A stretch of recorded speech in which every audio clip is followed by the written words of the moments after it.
आ रहे हैं उनके बारे में भी अट्रैक्शन है।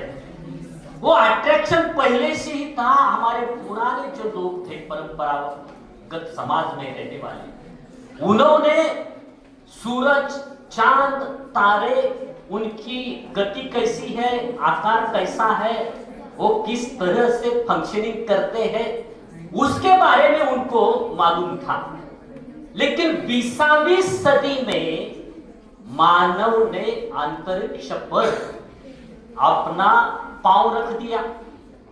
1969 को अपना जो अपोलो उपग्रह है, सैटेलाइट है, उस सैटेलाइट के आधार से मानव ने चांद के ऊपर अपना कदम रख दिया। तब से हम सबको लगता है हमारे पृथ्वी के ऊपर जैसी प्राणी सृष्टि है, उस तरह की प्राणी सृष्टि उस तरह की प्राणी सृष्टि अगर जो कुछ ग्रह तारे हैं उसमें भी हो सकती है। इसके लिए अब खोज चालू है, रिसर्च चालू है। अभी मंगल पे ऐसा कह दिया जाता है कि वहां वाटर के कुछ कंटेंट्स, साइंटिफिक के खोज में वाटर के कुछ एलिमेंट्स लग गए हैं। इसलिए अभी लगता है कि मंगल के ऊपर या चांद के ऊपर हमारी प्राणी सृष्टि की, हमारी मानव जाति की वसाहत हम बना सकेंगे, ऐसा कुछ लोगों को लगता है। अभी तो अपना जो युग है, अभी इस युग के हम बोलते हैं ग्लोबल युग, ग्लोबल वर्ल्ड। अभी यह ग्लोबल वर्ल्ड कॉस्मिक वर्ल्ड में चेंज हो जाएगा, ऐसा बहुत से लोगों का कहना है।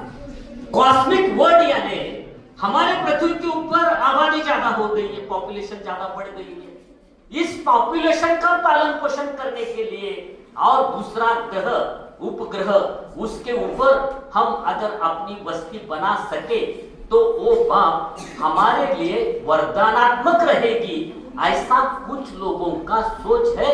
उस सोच के आधार से हमारे साइंटिस्ट जो है वो साइंटिस्ट खोज कर रहे हैं।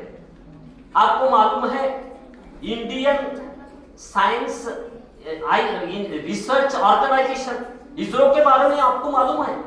ISRO, Indian science research organisation, ये जो अपनी ऑर्गेनाइजेशन है, साइंटिफिक ऑर्गेनाइजेशन है, इस ऑर्गेनाइजेशन के आधार पर अंतरिक्ष के प्रयोग हो जाते हैं। अभी हमने दूसरा चंद्रयान छोड़ दिया था, तो फिर वो चंद्रयान सक्सेसफुल नहीं हो गया, इसलिए हमने, अपने देश ने तीसरा चंद्रयान छोड़ दिया और चंद्र का जो दक्षिण का एरिया है, उस दक्षिण एरिया पे अपना चंद्रयान 2, ये जो सैटेलाइट है, उपग्रह है, वो पहले वर्ल्ड में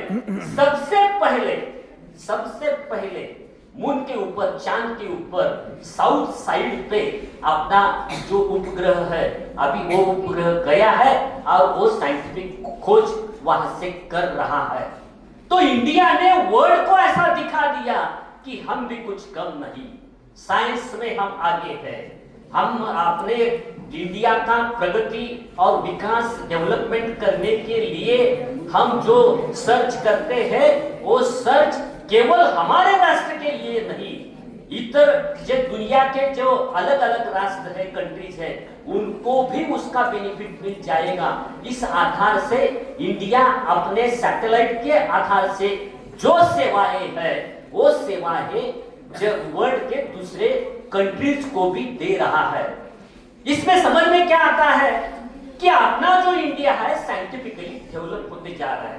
भाई अपने वर्ल्ड में कम से कम 90 कंट्रीज ऐसे हैं कि अभी स्पेस साइंस में उनका रिसर्च चालू है। इस आधार से अपने जो सर है आशुतोष सरकार सर, उनका जो रिसर्च है, उस तरीके से जो रिसर्च वो कर रहे हैं, साइंटिफिकली कर रहे हैं, उनके बारे में जो प्रसार कर रहे हैं, उनका जो ये साइंटिफिक वर्क है, इस वर्क को मैं शुभेच्छा देता हूं और दिल से चाहता हूं सर का ये जो कार्य है वो आगे बढ़े।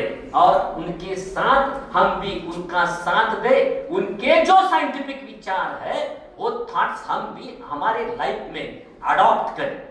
हम क्या सोचते हैं, वो लेडीज है, वो उस कास्ट का है, उस प्रदेश का है, हम ये सोचते हैं। लेकिन जब हम अंतरिक्ष में जाएंगे तो हमें पृथ्वी भी छोटी सी दिखाई देगी। अब पृथ्वी भी छोटी सी दिखाई देगी। हमारी सोच छोटी है, हम बहुत नैरो माइंड से सोचते हैं। अभी इस वर्ल्ड में अभी अपना जो सोच है, अपनी जो थिंकिंग है, अपना जो बिहेवियर है, अपना ब्रॉड होना चाहिए। हम इस कास्ट